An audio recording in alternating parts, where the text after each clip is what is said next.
জুলাই মাসের একটি তরতাজা খবর নিয়ে আমি রাফেত আপনাদের সামনে হাজির হয়েছি।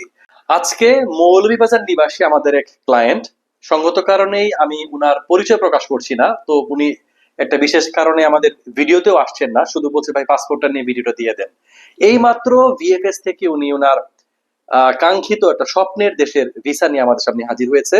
ওনার পাসপোর্টের মেয়াদ ছিল 2027-এর 21শে মার্চ পর্যন্ত এবং স্বপ্নের দেশ কানাডা ওনাকে ততদিন পর্যন্তই মাল্টিপল ভিজিট ভিসা প্রদান করেছে। তো আপনারা যদি মৌলভীবাজারের এই ভাইয়ের মতো কানাডার ভিজিট ভিসা পেতে চান, যাদের নিজস্ব ব্যাংক স্টেটমেন্ট আছে, তারাই আমাদের সাথে শুধুমাত্র অ্যাপ্লাই করতে পারবেন। এই ভাইয়ের কিন্তু কোনো দেশ ভিজিট ছিল না, সম্পূর্ণ ফ্রেশ পাসপোর্টে উনি ভিসা পেয়েছেন। সো ফ্রেশ পাসপোর্ট কিনা বা কয়টা দেশ ভিজিট করেছেন তার থেকে ইম্পর্টেন্ট হচ্ছে আপনাদের ব্যাংকিং ট্রানজেকশনটা, এটা কিন্তু খুব ইম্পর্টেন্ট, মনে রাখবেন। আমাদের অফিসের অ্যাড্রেস এবং হোয়াটসঅ্যাপ নাম্বার দিয়ে দিচ্ছি, সেখানে সরাসরি ফোন করে আমাদের সাথে যোগাযোগ করতে পারেন। ভালো থাকবেন সবাই, আসসালামু আলাইকুম।